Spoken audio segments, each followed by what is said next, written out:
Hey guys, welcome back to our channel BCom वाले। आज के वीडियो में हम पंजाबी का 6 चैप्टर तुप्पा प्रगट होइयां का स्टार्ट करने वाले हैं। तो शुरू करते हैं। ਤੁੱਪਾਂ ਪ੍ਰਗਟ ਹੋਈਆਂ ਕਾਂਡ ਵਿੱਚ ਲੇਖਕ ਨੇ ਆਪਣੇ ਜੀਵਨ ਵਿੱਚ ਆਏ ਖੁਸ਼ਹਾਲੀ ਭਰੇ ਸਮੇਂ ਦਾ ਉਲੇਖ ਕੀਤਾ ਹੈ। ਜਦੋਂ ਕਿ ਉਸ ਕੋਲ ਪੈਸੇ ਵੀ ਆਉਣ ਲੱਗ ਪਏ, ਉਹ 3 ਪਲਾਟਾਂ ਦਾ ਮਾਲਕ ਵੀ ਬਣ ਗਿਆ। ਉਸਨੇ ਆਪਣੀ ਐਮਏ ਦੀ ਡਿਵੀਜ਼ਨ ਵੀ ਇੰਪਰੂਵ ਕਰ ਲਈ। 2 ਕਾਲਜ ਵਿੱਚ ਪਾਰਟ ਟਾਈਮ ਲੈਕਚਰਰ ਲੱਗ ਗਿਆ ਤੇ ਆਪਣਾ ਮਕਾਨ ਬਣਾਉਣ ਲੱਗ ਪਿਆ। ਟਿਊਸ਼ਨ ਪੜ੍ਹਾਉਣਾ। ਪੰਜਾਬ ਤੋਂ ਵਾਪਸ ਆ ਕੇ ਲੇਖਕ ਨੇ ਆਪਣੇ ਅੰਦਰ ਨਵੀਂ ਸ਼ਕਤੀ ਮਹਿਸੂਸ ਕੀਤੀ। ਉਹ ਬਹੁਤ ਚਾਅ ਨਾਲ ਇੱਕ ਕੁੜੀ ਨੂੰ ਪੜ੍ਹਾਉਣ ਗਿਆ, ਜਿਹੜੀ ਉਸ ਲਈ ਵੱਡਾ ਪਿਆਰਾ ਸ਼ਗਨ ਬਣ ਕੇ ਆਈ ਸੀ। ਉਸ ਦੇ ਕਦਮਾਂ ਹੇਠਲੀ ਧਰਤੀ ਰੁਪਏ ਉਗਲਣ ਲਈ ਪਈ ਸੀ।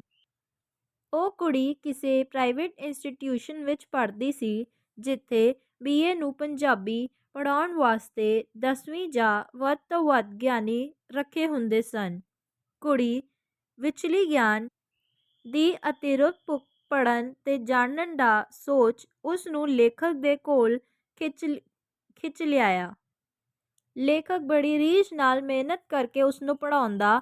ਉਸ ਨੂੰ ਪੜ੍ਹਨ ਵਿੱਚ ਅਨੋਖਾ ਸੁਆਦ ਆਉਣ ਲੱਗਾ ਤੇ ਉਹ ਲੇਖਕ ਨੂੰ ਉਡੀਕਦੀ ਰਹਿੰਦੀ। ਉਹ ਕੁੜੀ ਬਹੁਤ ਸੁੰਦਰ ਸੀ, ਪਰ ਉਸ ਦੇ ਸਰੀਰ ਵਿੱਚ ਜਵਾਨੀ ਵਾਲੇ ਲੱਛਣ ਨਹੀਂ ਸੀ।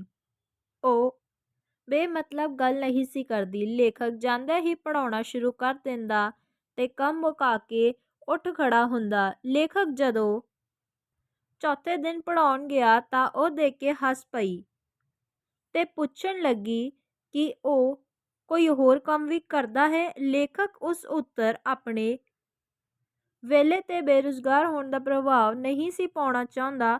ਉਸਨੇ ਕਿਹਾ ਕਿ ਉਹ ਖੋਜ ਵਿੱਚ ਰੁੱਝਾ ਹੋਇਆ ਹੈ ਤੇ ਉਹ ਕੋਈ ਕੰਮ ਵੀ ਕਰਨਾ ਚਾਹੁੰਦਾ ਹੈ, ਪਰ ਉਹ ਉਹੀ ਕੰਮ ਕਰੇਗਾ ਜੇਕਰ ਉਸ ਦੇ ਮਤਲਬ ਦਾ ਹੋਵੇਗਾ ਤਾਂ ਉਹ ਕਰੇਗਾ।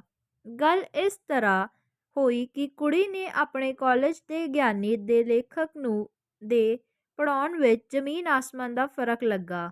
ਉਹ ਸੋਚਣ ਲੱਗੀ ਕਿ ਜੇ ਇੱਕ ਚੰਗਾ ਪੜ੍ਹਾ ਸਕਦਾ ਹੈ ਤੇ ਕੋਈ ਹੋਰ ਇਸ ਤੋਂ ਵੀ ਚੰਗਾ ਪੜ੍ਹਾਉਣ ਵਾਲਾ ਹੋ ਸਕਦਾ ਹੈ। ਇਸ ਲਈ 2-3 ਦਿਨ ਉਹ ਕੋਈ ਪ੍ਰਾਈਵੇਟ ਕਾਲਜਾਂ ਵਿੱਚ ਫਿਰਦੀ ਰਹੀ। ਆਖਿਰ ਕਰੋਲ ਬਾਗ ਐਨਡੀ ਕਾਲਜ ਵਿੱਚ ਗਈ। ਉੱਥੇ ਜਿਹੜਾ ਬੰਦਾ ਪੰਜਾਬੀ ਪੜ੍ਹਾਉਂਦਾ ਸੀ, ਉਹ ਕੁਝ ਦਿਨ ਪਹਿਲਾਂ ਛੱਡ ਕੇ ਚਲਾ ਗਿਆ ਸੀ। ਕੁੜੀ ਨੂੰ ਕਾਲਜ ਪਸੰਦ ਆ ਗਿਆ।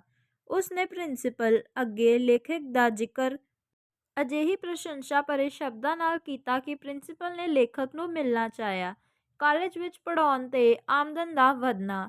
ਕੁੜੀ ਦੇ ਕਹਿਣ ਤੇ ਅਗਲੇ ਦਿਨ ਲੇਖਕ ਐਸਡੀ ਕਾਲਜ ਦੇ ਪ੍ਰਿੰਸੀਪਲ ਨੂੰ ਮਿਲਿਆ। 4 ਪੀਰੀਅਡਾਂ ਦੇ 80 ਰੁਪਏ ਤੈਅ ਹੋਏ। ਇੱਕ ਪੀਰੀਅਡ ਉਸ ਕੁੜੀ ਨਾਲ ਲੱਗਦਾ ਸੀ। ਉਸ ਦਾ ਮਨ ਉੱਥੇ ਨਾ ਟਿਕਿਆ ਤੇ ਉਸ ਕਾਲਜ ਨੂੰ ਛੱਡ ਗਈ, ਪਰ ਲੇਖਕ ਨੂੰ 3 ਪੀਰੀਅਡਾਂ ਦੇ 80 ਰੁਪਏ ਹੀ ਮਿਲ ਰਹੇ। 2 ਦਿਨ ਲੰਘੇ ਤਾਂ ਉੱਥੇ ਦੇ ਇੱਕ ਅਧਿਆਪਕ ਦੇ ਰਾਹੀਂ ਲੇਖਕ ਨੂੰ ਐਫਏ ਦੀ ਟਿਊਸ਼ਨ ਮਿਲ ਗਈ, ਜਿਸ ਤੋਂ ਉਸ ਨੂੰ ਮਹੀਨੇ ਦੇ 40 ਰੁਪਏ ਮਿਲਣ ਲੱਗੇ। ਲੇਖਕ ਟਿਊਸ਼ਨ ਪੜ੍ਹਾਉਣ ਦੇ ਲਈ ਵੈਸਟ ਪਟੇਲ ਨਗਰ ਜਾਂਦਾ ਹੁੰਦਾ ਸੀ। ਰਸਤੇ ਵਿੱਚ ਸੈਂਟਰਲ ਸਿਟੀ ਕਾਲਜ ਪੈਂਦਾ ਸੀ, ਜਿੱਥੇ ਉਸਦੀ ਸਾਲੀ ਪੜ੍ਹਦੀ ਸੀ। ਇੱਕ ਦਿਨ ਉਹ ਕਾਲਜ ਅੱਗੇ ਖੜੀ ਮਿਲ ਗਈ। ਲੇਖਕ ਨੇ ਉਸਦੀ ਖੈਰੀਅਤ ਪੁੱਛੀ। ਲੇਖਕ ਦੇ ਚਲੇ ਜਾਣ ਪਿੱਛੋਂ ਉਸ ਕੋਲੋਂ ਪ੍ਰਿੰਸੀਪਲ ਨੇ ਉਸ ਲੇਖਕ ਬਾਰੇ ਪੁੱਛਿਆ। ਜਦੋਂ ਉਸ ਨੂੰ ਪਤਾ ਲੱਗਾ ਕਿ ਉਹ ਕਿਸੇ ਪ੍ਰਾਈਵੇਟ ਕਾਲਜ ਵਿੱਚ ਪੰਜਾਬੀ ਪੜ੍ਹਾਉਂਦਾ ਹੈ ਤਾਂ ਉਸ ਨੇ ਲੇਖਕ ਨੂੰ ਮਿਲਣ ਲਈ ਸੁਨੇਹਾ ਭੇਜਿਆ। ਲੇਖਕ ਗਿਆ ਤਾਂ ਉਸ ਨੂੰ 55 ਰੁਪਏ ਮਹੀਨੇ ਤੇ 3 ਪੀਰੀਅਡ ਮਿਲ ਗਏ।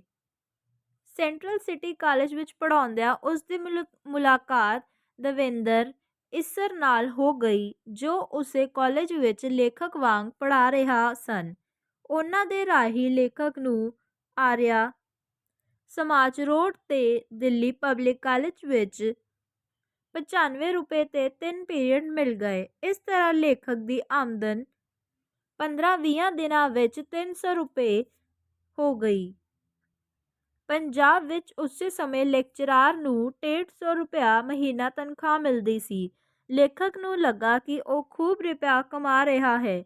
ਫਿਰ ਲੇਖਕ ਹੋਰ ਕਈ ਕਾਲਜ ਵਿੱਚ ਪੜ੍ਹਾਉਣ ਲੱਗ ਪਿਆ ਤੇ ਉਸ ਦੀ ਆਮਦਨ 400 ਰੁਪਏ ਵੱਧ ਹੋ ਗਈ। ਲੇਖਕ ਨੂੰ ਲੱਗਾ ਕਿ ਜਿਵੇਂ ਉਹ ਕੁੜੀ ਉਸ ਲਈ ਸ਼ਗਨਾ ਪਰੀ ਸਵੇਰ ਬਣ ਕੇ ਆਈ ਹੋਵੇ।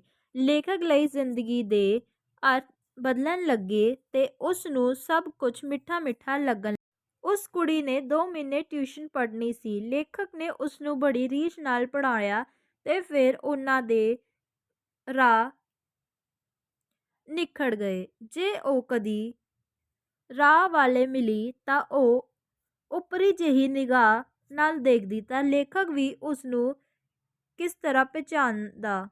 ਲੇਖਕ ਉਸ ਨਾਲ ਮੁਹੱਬਤ ਕਰਨੀ ਚਾਹੁੰਦਾ ਸੀ ਕਿਉਂਕਿ ਉਹ ਉਸ ਦੀ ਜ਼ਿੰਦਗੀ ਵਿੱਚ ਸ਼ਗਨਾ ਭਰੀ ਸਵੇਰ ਲੈ ਕੇ ਆਈ।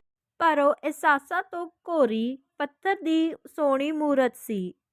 ਸਖਤ ਮਿਹਨਤ। ਲੇਖਕ ਨੇ ਇਹਨਾਂ ਕਾਲਜਾਂ ਵਿੱਚ 4 ਸਾਲ 20 ਪੀਰੀਅਡ ਰੋਜ਼ ਪੜ੍ਹਾਏ। ਟਿਊਸ਼ਨ ਵੱਖਰੀਆਂ ਸਨ। ਉਹ 10-12 ਘੰਟੇ ਪੜ੍ਹਾਉਂਦਾ ਪਖਰਾ ਜਾਂਦਾ।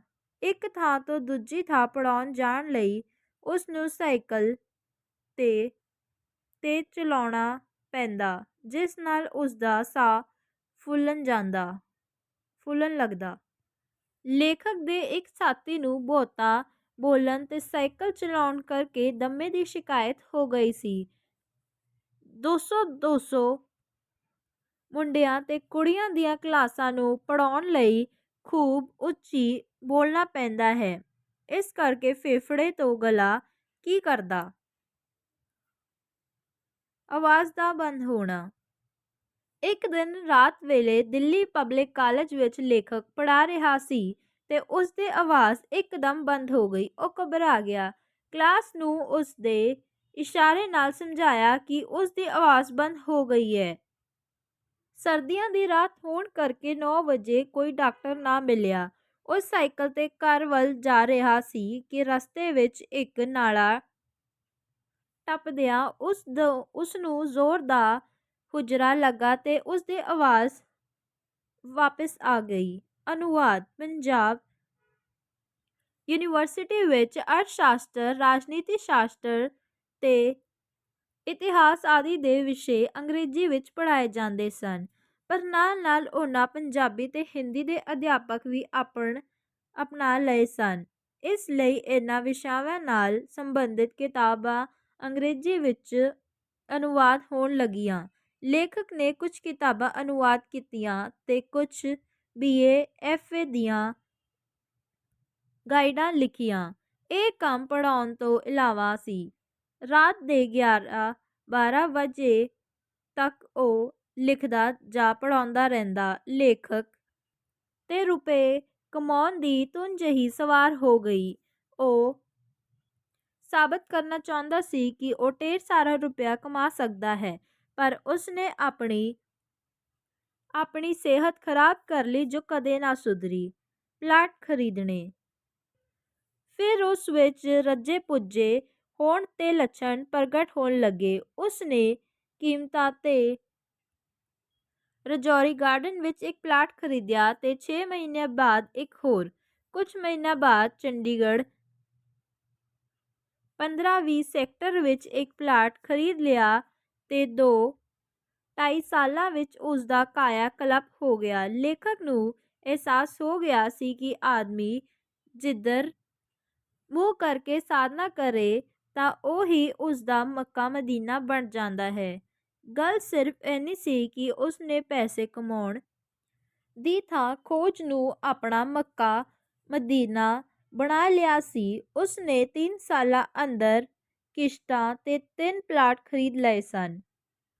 ਲੋਕ ਸਾਹਿਤ ਦਾ ਮੋਹ ਤੇ ਖੋਜ। ਲੋਕ ਸਾਹਿਤ ਦਾ ਮੋਹ ਫਿਰ ਜਾਗ ਪਿਆ ਜਦੋਂ ਦਾ ਲੱਗਦਾ ਕੁਝ ਕੰਮ ਨਿਬੇੜ ਰਹਿੰਦਾ।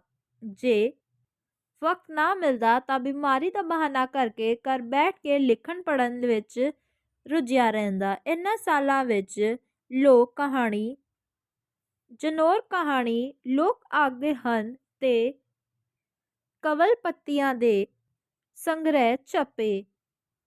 ਖੋਜ ਨਿਗਰਾਨ ਦਾ ਪੈਂਤੜਾ। ਲੇਖਕ ਦੇ ਅੰਦਰ ਖੋਜ ਦੀ ਮੱਠੀ ਪਈ ਹੋਈ ਭੁੱਖ ਫਿਰ ਮਚਲ ਉੱਠੀ। ਪੰਜਾਬ ਯੂਨੀਵਰਸਿਟੀ ਵਿੱਚ ਉਹ PhD ਲਈ ਰਜਿਸਟਰਡ ਸੀ। ਉਹ ਕੁਛ ਨਾ ਕੁਛ ਕੰਮ ਜ਼ਰੂਰ ਕਰਦਾ, ਪਰ ਚਾਲ ਬਹੁਤ ਹੌਲੀ ਸੀ। ਉਸ ਦੇ ਖੋਜ ਨਿਬੰਧ ਦੇ ਨਿਗਰਾਨ ਅੰਮ੍ਰਿਤਸਰ ਵਿੱਚ ਰਹਿੰਦੇ ਸਨ। ਉਹਨਾਂ ਨੇ ਲੇਖਕ ਨੂੰ ਅੰਮ੍ਰਿਤਸਰ ਵਿੱਚ ਬੁਲਾ ਕੇ ਕਿਹਾ, ਦਵਿੰਦਰ ਸਤਿਆਰਥੀ ਤੇ ਅੰਮ੍ਰਿਤਾ ਪ੍ਰੀਤਮ ਦਾ ਮੱਕੂ ਠੱਪਣਾ ਹੈ। ਥੀਸਿਸ ਵਿੱਚ ਲੋਕ ਗੀਤਾਂ ਦੀ ਐਨਕ ਨੂੰ ਕੀ ਸਾਰ? ਲੇਖਕ ਨੇ ਘਬਰਾ ਕੇ ਪੁੱਛਿਆ ਕਿ ਕੀ ਇਸ ਵਿੱਚ ਇਸ ਤਰ੍ਹਾਂ ਕਰਨਾ ਜ਼ਰੂਰੀ ਹੈ? ਜੇ ਉਹ ਇਸ ਸੰਬੰਧ ਵਿੱਚ ਲਿਖੇ ਤਾਂ ਕੀ ਲਿਖੇ? ਲੇਖਕ ਦਾ ਖਿਆਲ ਸੀ ਕਿ ਜੇ ਕਿਸੇ ਨੂੰ ਨੀਵਾ ਦਿਖਾਉਣਾ ਹੋਵੇ ਤਾਂ ਉਸ ਦੀ ਪਾਈ ਲਕੀਰ ਦੇ ਮੁਕਾਬਲੇ ਵੱਡੀ ਲਕੀਰ ਪਾ ਦਿਓ। ਇਸ ਤਰ੍ਹਾਂ ਉਹ ਛੋਟਾ ਦਿਸੇਗਾ। ਇਹ ਗੱਲ ਉਹ ਕਰ ਸਕਦਾ ਹੈ, ਪਰ ਕਿਸੇ ਦੇ ਬਰਖਿਲਾਫ ਜ਼ਹਿਰ ਨਹੀਂ ਉਗਲ ਸਕਦਾ। ਉਸ ਵਿਦਵਾਨ ਨੇ ਕਿਹਾ ਕਿ ਜਦ ਤੱਕ ਦੂਜਿਆਂ ਦੇ ਕੰਮ ਨੂੰ ਨਕਾਰੇਗਾ ਨਹੀਂ, ਉਸ ਦਾ ਖੋਜ ਦਾ ਉੱਕਾ ਮੁੱਲ ਨਹੀਂ ਪੈਣਾ। 6 ਮਹੀਨਿਆਂ ਮਗਰੋਂ ਉਹ ਵਿਦਵਾਨ ਕਿਸੇ ਕੰਮ ਦਿੱਲੀ ਆਇਆ ਤੇ ਆਪਣੇ ਕਿਸੇ ਅਜ਼ੀਜ਼ ਵਿਦਿਆਰਥੀ ਕੋਲ ਕਰੋਲ ਬਾਗ ਵਿਖੋਂ ਠਹਿਰਿਆ। ਉਹ ਲੇਖਕ ਨੂੰ ਵੱਡੇ ਤਪਾਰ ਨਾਲ ਮਿਲਿਆ। ਲੇਖਕ ਨੇ ਆਪਣੀ ਲੋਕ ਕਹਾਣੀਆਂ ਦੀ ਕਿਤਾਬ ਦਾ ਛਾਪਿਆ ਪੜ੍ਹਾ ਪੇਸ਼ ਕੀਤਾ। ਉਸ ਨੇ ਪ੍ਰਸ਼ੰਸਾ ਲਿਖ ਕੇ ਭੇਜੀ। ਲੇਖਕ ਦਾ ਖੋਜ ਕੰਮ ਚੱਲਦਾ ਰਿਹਾ। ਲੇਖਕ ਕਿਤੇ ਕੰਮ ਦੇ ਵੇਰਵੇ ਭੇਜਦਾ ਰਿਹਾ। ਵਰਾਕ ਮਗਰੋਂ ਲੇਖਕ ਨੂੰ ਉਹ ਵਿਦਵਾਨ ਪਹਾੜਗੰਜ ਟਾਂਗੇ ਵਿੱਚ ਬੈਠਾ ਮਿਲ ਗਿਆ। ਲੇਖਕ ਨੇ ਫਤਿਹ ਗਜਾਈ। ਉਸ ਨੇ ਲੇਖਕ ਨੂੰ ਪਛਾਣ ਲਿਆ। ਉਹ ਲੇਖਕ ਆਪਣਾ ਸਾਈਕਲ ਟਾਂਗੇ ਦੇ ਖੱਬੇ ਪਾਸੇ ਲਾ ਕੇ ਨਾਲ ਨਾਲ ਚੱਲਣ ਲੱਗਾ। ਉਸ ਨੇ ਲੇਖਕ ਤੋਂ ਪੁੱਛਿਆ, ਕੀ ਕੰਮ ਕਿਤਨਾ ਕੁ ਕੀਤਾ ਹੈ? ਉਸ ਨੇ ਦੱਸਿਆ ਕਿ ਸਾਲ ਵਿੱਚ ਮੁੱਕ ਜਾਵੇਗਾ। ਉਸ ਨੇ ਥੀਸਿਸ ਦਾ ਵੀਜ਼ਾ ਪੰਜਾਬ ਦਾ ਵਿਸ਼ਾ ਪੰਜਾਬ ਦਾ ਲੋਕ ਸਾਹਿਤ ਸੀ। ਉਹ ਵਿਦਵਾਨ ਕਹਿਣ ਲੱਗਾ ਕਿ ਇਸ ਤੇ ਤਾਂ ਥੀਸਿਸ ਲਿਖਿਆ ਹੀ ਨਹੀਂ ਜਾ ਸਕਦਾ। ਲੇਖਕ ਘਬਰਾ ਕੇ ਕਹਿਣ ਲੱਗਾ ਕਿ ਉਸ ਨੇ ਹੀ ਤਾਂ ਇਸ ਵਿਸ਼ੇ ਦੀ ਮਨਜ਼ੂਰੀ ਦਿੱਤੀ ਸੀ। ਉਹ ਕਹਿਣ ਲੱਗਾ ਕਿ ਇਹ ਵਿਸ਼ਾ ਬਿਖਰ ਜਾਵੇਗਾ, ਇਸ ਦੀ ਡੂੰਘਾਈ ਨਹੀਂ ਆ ਸਕਦੀ। ਉਹ ਵਿਸ਼ਾ ਬਦਲ ਲਵੇ। ਲੇਖਕ ਨੇ ਪੁੱਛਿਆ ਕਿ ਫਿਰ ਉਹ ਕਿਹੜਾ ਵਿਸ਼ਾ ਲਵੇ? ਉਸਨੇ ਕਿਹਾ ਕਿ ਉਹ ਕਿਸੇ ਦੇ ਪਿਓ ਦਾ ਨੌਕਰ ਨਹੀਂ ਜੋ ਵਾਰ-ਵਾਰ ਦੱਸਦਾ ਫਿਰੇ। ਇਹ ਆਵਾਜ਼ ਚਾਬਕ ਵਾਂਗ ਲੇਖਕ ਦੇ ਨੰਗੇ ਪਿੰਡੇ ਤੇ ਵੱਜੀ, ਪਰ ਮਤਲਬ ਵੇਲੇ ਗਧੇ ਦੀ ਵੀ ਦੁਲੱਪੀ ਸਹਿਣੀ ਪੈਂਦੀ ਹੈ। ਉਸ ਦਾ ਭਵਿੱਖ ਉਸ ਦੀ ਮੁੱਠੀ ਵਿੱਚ ਸੀ। ਜਦ ਟਾਂਗਾ ਕਰੋਲ ਬਾਗ ਜਾ ਕੇ ਰੁਕਿਆ ਤਾਂ ਲੇਖਕ ਨੇ ਸਾਈਕਲ ਤੋਂ ਉਤਰ ਕੇ ਗੋਡੀ ਹੱਥ ਲਾਉਂਦਿਆਂ ਹੌਸਲਾ ਕਰਕੇ ਪੁੱਛਿਆ ਕਿ ਉਹ ਅੱਗੇ ਕੀ ਕਰੇ, ਪਰ ਫਿਰ ਉਹੀ ਕੁਰੱਖਤ ਆਵਾਜ਼ ਚਾਬਕ ਵਾਂਗ ਹਵਾ ਵਿੱਚ ਲਹਿਰਾਈ ਕਿ ਜੇ ਕੋਈ ਉਸ ਤੋਂ ਵਾਰ-ਵਾਰ ਪੁੱਛੇ ਤਾਂ ਉਹ ਜੁੱਤੀਆਂ ਦੀ ਵੀ ਮਾਰਨ ਲੱਗ ਪੈਂਦਾ ਹੈ। ਲੇਖਕ ਆਪਣੀ ਇੱਜ਼ਤ ਨੂੰ ਬਚਾਉਂਦਾ ਹੋਇਆ ਤਬਕ ਕੇ ਪਿੱਛੇ ਹਟ ਗਿਆ ਤੇ ਉੱਥੋਂ ਦੁਬਦੁਬਾ ਕੇ ਚੱਲ ਪਿਆ। ਉਸ ਸ਼ਾਮ ਉਸ ਦਾ ਮਨ ਉਖੜਿਆ ਰਿਹਾ। ਉਹ ਉਸ ਦਿਨ ਪੜ੍ਹਾ ਨਾ ਸਕਿਆ। ਕੁਝ ਮਨਹੂਸ ਸ਼ਬਦ ਉਸ ਦੇ ਕੰਨਾਂ ਵਿੱਚ ਗੂੰਜਦੇ ਰਹੇ ਤੇ ਉਸ ਨੇ PhD ਨਾ ਕਰਨ ਦਾ ਫੈਸਲਾ ਕਰ ਲਿਆ। ਵਿਦਵਾਨ ਵੱਲੋਂ ਆਇਆ ਚਿੱਠੀਆਂ ਪੜ੍ਹ ਦਿੱਤੀਆਂ ਤੇ ਫਾਈਲਾਂ ਬੰਨ੍ਹ ਕੇ ਟਰੱਕ ਵਿੱਚ ਰੱਖ ਦਿੱਤੀਆਂ। ਫਿਰ ਕਦੀ ਜਦੋਂ ਉਹ ਵਿਦਵਾਨ ਨਾਲ ਉਸ ਦਾ ਸਾਹਮਣਾ ਹੋਇਆ ਤਾਂ ਦੋਹਾਂ ਨੇ ਇੱਕ ਦੂਜੇ ਨੂੰ ਪਛਾਣਨ ਤੋਂ ਨਾਂਹ ਕਰ ਦਿੱਤੀ। ਮਨਚੰਦਾ ਸਾਹਿਬ। ਜ਼ਿੰਦਗੀ ਹਰ ਕਦਮ ਤੇ ਬੇਵਫਾਈ ਕਰਨ ਲੱਗੀ ਤੇ ਹੌਸਲੇ ਟੁੱਟਣ ਲੱਗੇ। ਇੱਕ ਦਿਨ ਜਦ ਉਹ ਦਿੱਲੀ ਪਬਲਿਕ ਕਾਲਜ ਦੇ ਪ੍ਰਿੰਸੀਪਲ ਮਨਚੰਦਾ ਸਾਹਿਬ ਕੋਲ ਬੈਠਾ ਗੱਪਾਂ ਮਾਰ ਰਿਹਾ ਸੀ ਤਾਂ ਉਹਨਾਂ ਨੇ ਕਿਹਾ, ਉਸ ਦਾ ਹੁਣ ਇਹਨਾਂ ਨੂੰ ਛੱਡ ਦੇਣ ਵਿੱਚ ਹੀ ਭਲਾ ਹੈ। ਲੇਖਕ ਘਬਰਾ ਗਿਆ ਕਿ ਉਸ ਤੋਂ ਕੀ ਗਲਤੀ ਹੋ ਗਈ।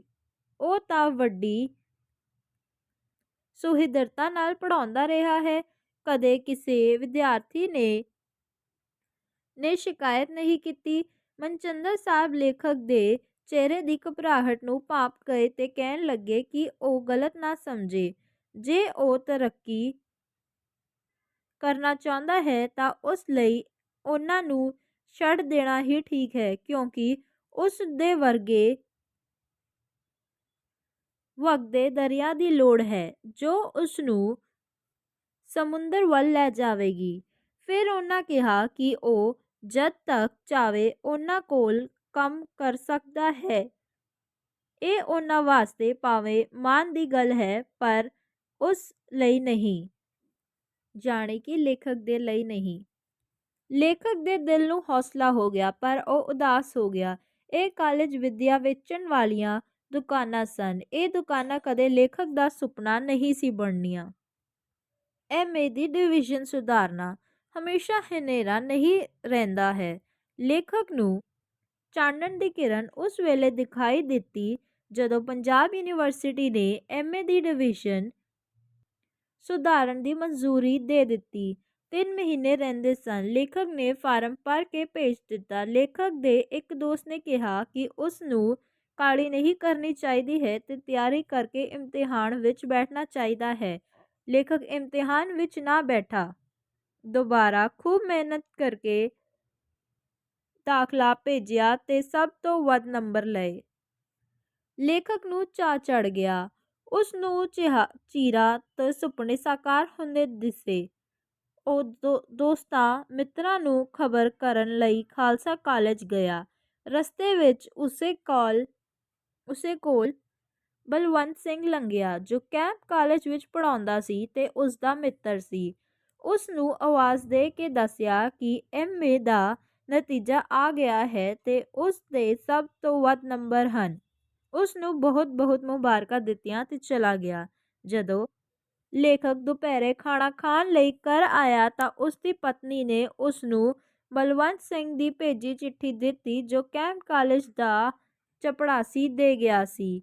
ਇਸ ਵਿੱਚ ਲਿਖਿਆ ਸੀ ਕਿ ਉਹ ਸ਼ਾਮੀ ਕੈਂਪ ਕਾਲਜ ਦੇ ਸੁਪਰਿੰਟੈਂਡੈਂਟ ਇਕਬਾਲ ਸਿੰਘ ਨੂੰ ਮਿਲੇ। ਕਾਲਜ ਵਿੱਚ ਐਮ.ਏ. ਨੂੰ ਪੜ੍ਹਾਉਣਾ। ਲੇਖਕ ਇਕਬਾਲ ਸਿੰਘ ਨੂੰ ਚੰਗੀ ਤਰ੍ਹਾਂ ਜਾਣਦਾ ਸੀ। ਜਦੋਂ ਉਹ ਉਸ ਨੂੰ ਮਿਲਿਆ ਤਾਂ ਉਸਨੇ ਕਿਹਾ ਕਿ ਕੀ ਉਹ ਕੈਂਪ ਕਾਲਜ ਵਿੱਚ ਐਮ.ਏ. ਫਾਈਨਲ ਦੀ ਕਲਾਸ ਨੂੰ ਪੜ੍ਹਾਉਣਾ ਚਾਹੁੰਦਾ ਹੈ। ਲੇਖਕ ਨੇ ਹਾਂ ਦਾ ਕਰ ਦਿੱਤੀ, ਪਰ ਉਸ ਦਾ ਦਿਲ ਦਹਿਲ ਗਿਆ। ਉਸਨੇ ਲੇਖਕ ਦੇ ਅੱਗੇ ਸਿਲੇਬਸ ਰੱਖਦੇ ਹੋਏ ਪੁੱਛਿਆ ਕਿ ਉਹ ਕਿਹੜਾ ਪਰਚਾ ਪੜ੍ਹਾਵੇਗਾ। ਉਸਨੇ ਕਿਹਾ ਕਿ ਉਹ ਗੁਰਬਾਣੀ ਪੜ੍ਹਾਵੇਗਾ। ਇਕਬਾਲ ਸਿੰਘ ਨੇ ਕਿਹਾ ਕਿ ਉਹ ਇੱਕ ਪਰਚਾ ਹੋਰ ਚੁਣ ਲਵੇ। ਉਹ ਉਸ ਨੂੰ ਰੈਗੂਲਰ ਰੱਖ ਲੈਣਗੇ। ਲੇਖਕ ਨੇ ਦੂਜਾ ਪਰਚਾ ਸਾਹਿਤ ਤੇ ਸਿਧਾਂਤ ਚੁਣ ਲਿਆ ਤੇ ਉਸ ਨੂੰ 200 ਮਹੀਨੇ ਤਨਖਾਹ ਤੇ ਪਾਰਟ ਟਾਈਮ ਲੈਕਚਰਰ ਰੱਖ ਲਿਆ ਗਿਆ। ਲੇਖਕ ਨੇ ਕਦੇ ਸੋਚਿਆ ਵੀ ਨਹੀਂ ਸੀ ਕਿ ਇੰਨੀ ਛੇਤੀ ਉਸ ਨੂੰ ਯੂਨੀਵਰਸਿਟੀ ਦੇ ਕਾਲਜ ਵਿੱਚ ਐਮ.ਏ. ਨੂੰ ਪੜ੍ਹਾਉਣ ਦੀ ਨੌਕਰੀ ਮਿਲ ਜਾਵੇਗੀ। ਲੇਖਕ ਦਾ ਕੈਂਪ ਕਾਲਜ ਵਿੱਚ ਪੜ੍ਹਾਉਣ ਦਾ ਸੁਪਨਾ ਬਹੁਤ ਦੇਰ ਦਾ ਸੀ। 1.5-2 ਸਾਲਾਂ ਪਹਿਲਾਂ ਉਹ ਇੱਕ ਲੈਕਚਰਰ ਦੀ ਖਾਲੀ ਅਸਾਮੀ ਵਾਸਤੇ ਹਫ਼ਤਾ ਪੜ੍ਹਾਉਂਦਾ ਰਿਹਾ ਸੀ, ਪਰ ਉਸ ਦੀ 3rd ਡਿਵੀਜ਼ਨ ਹੋਣ ਕਰਕੇ ਛੁੱਟੀ ਕਰ ਦਿੱਤੀ ਗਈ ਸੀ। ਉਸ ਨੂੰ ਆਪਣੇ ਆਪ ਵਿੱਚ ਬਹੁਤ ਗਿਲਾਨੀ ਮਹਿਸੂਸ ਹੋਈ ਸੀ। ਅੱਜ ਉਸ ਦਾ ਸਿਰ ਉੱਚਾ ਹੋ ਗਿਆ ਸੀ। ਦਿਆਲ ਸਿੰਘ ਕਾਲਜ ਵਿੱਚ ਪੜ੍ਹਾਉਣਾ। ਲੇਖਕ ਨੂੰ ਹਫ਼ਤਾ ਪੜ੍ਹਾਉਂਦਿਆਂ ਹੋ ਗਿਆ ਸੀ। ਉਹ ਐਮ.ਏ. ਦੀ ਕਾਲਜ ਵਿੱਚ ਪੜ੍ਹਾ ਰਿਹਾ ਸੀ। ਦਿਆਲ ਸਿੰਘ ਕਾਲਜ ਦੇ ਚਪੜਾਸੀ ਨੇ ਦੱਸਿਆ ਸੀ ਕਿ ਉਹਨਾਂ ਦੇ ਕਾਲਜ ਦੇ ਪ੍ਰਿੰਸੀਪਲ ਸਾਹਿਬ ਉਹਨਾਂ ਨੂੰ ਮਿਲਣਾ ਚਾਹੁੰਦੇ ਹਨ।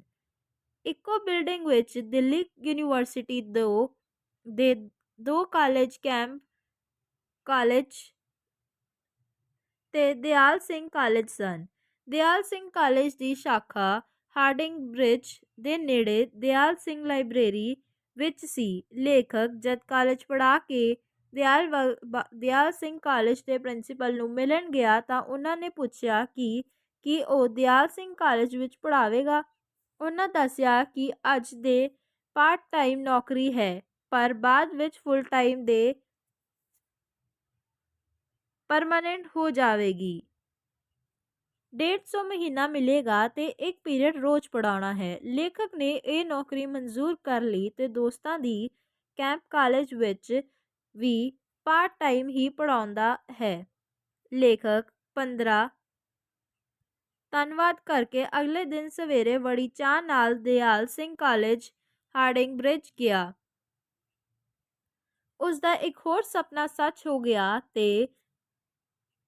ਤੇ ਮੰਜ਼ਿਲ ਸਾਹਮਣੇ ਦਿਸਣ ਲੱਗੀ, ਮਕਾਨ ਬਣਾਉਣਾ।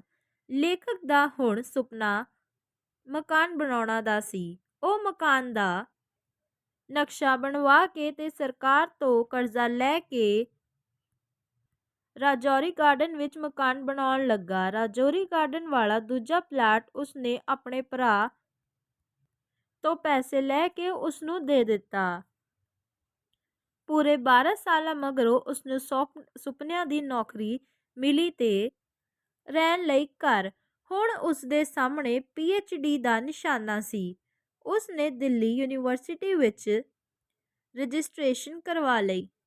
तो विद दिस हमारे 6 चैप्टर्स, बल्कि हमारे 6 चैप्टर्स इस सेमेस्टर में और 6 पिछले चैप्टर में हमारी जो पूरी बुक है गलिए चिक्कड़ दूरी करो हमारे एग्ज़ाम पॉइंट ऑफ व्यू से ख़त्म हो गई है। तो अगर कोई ऐसा भी है जिसने बुक के सिवाय पढ़ना है, जो सिलेबस के बाहर है, तो वो कमेंट करे, फिर उसके लिए अलग से वीडियो बनानी पड़ेगी। वैसे तो ऐसा कोई भी नहीं होगा।